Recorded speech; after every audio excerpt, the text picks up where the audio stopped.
With a native population of 700,000 ruled prior to February 1942 by Dutch and Portuguese, Timor is today ostensibly Japanese. But somewhere on that island is a gallant band of Australians supported by a few Dutch. The war has been over for them for 10 months, but they won't admit it, won't give in. Mystery Island, slumbering in the tropic dawn, but only part of it.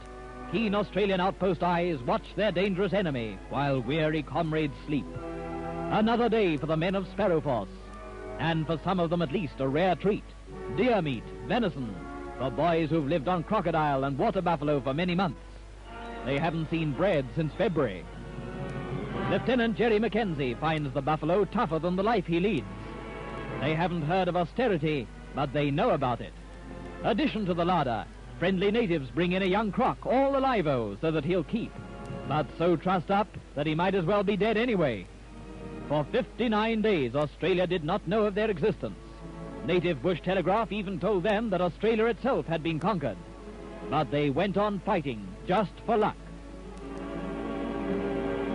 Captain Baldwin was a master at Geelong Grammar School. Natives used bamboos for almost everything, even a shower bath. The men of Timor have pinned down a big Japanese army. Up to 2 months ago, they had killed more than 600 Japanese for the loss of 17 Australians.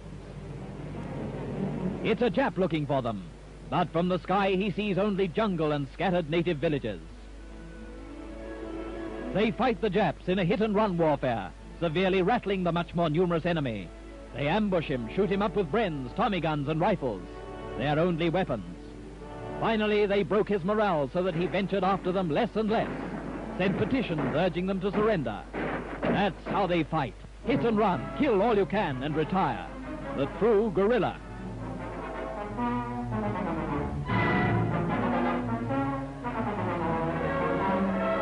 Natives bring in a Dutch officer wounded in the skirmish. He has a stomach wound, but will recover under the unit's able doctor, Captain Dunkley, who has performed miraculous work with few drugs and scant equipment.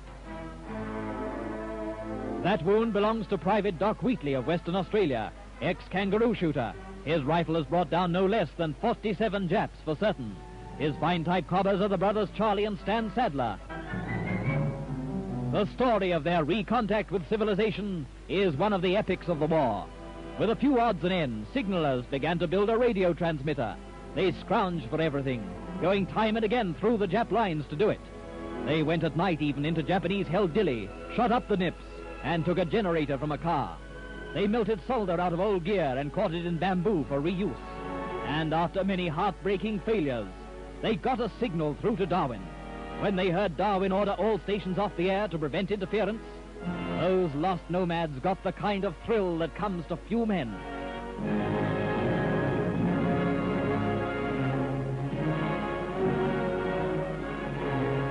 It was a thrill, too, for the mainland listening post. But their first message was received with suspicion. They were all believed dead or captured. It could easily be a Jap trick, a come-on to lead an assisting force into an ambush.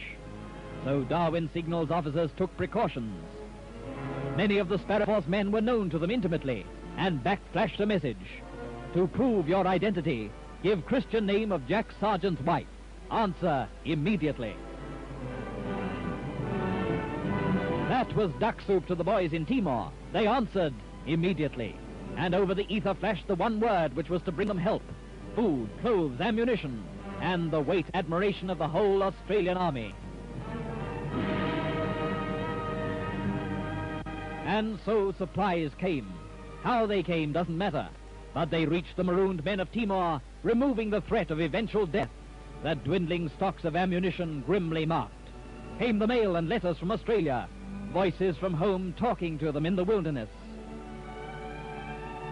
And Australian money, not as pay for them because there's nothing they can do with it, but pay for the natives who appreciate the silver currency. The Japs offer paper money printed on the spot. A raid on a Japanese-held native village is planned. The natives round the Australians' territory are friendly and loyal, but the Japs have armed many other tribes and incited them to attack the Australians and the tribesmen supporting them. Thus they have begun a civil war.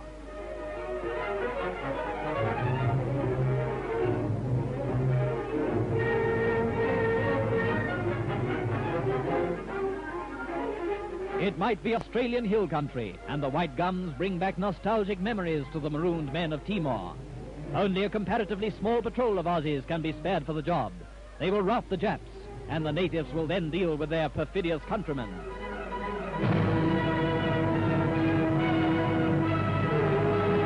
Warily, scouting parties close in on the doomed village. The Japs have no idea of the hot time coming to them, and here it comes. The honorable sons of Nippon light out for the big timber, length in front of the native population. And then the Bungs go in for the kill, with flaming spears and fire sticks. It's going to be hot today.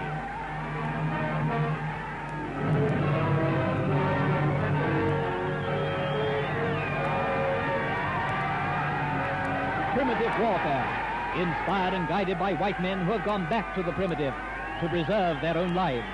Men who know what privation means. Fleas, lice, dysentery, malaria, hunger, blood, and suffering.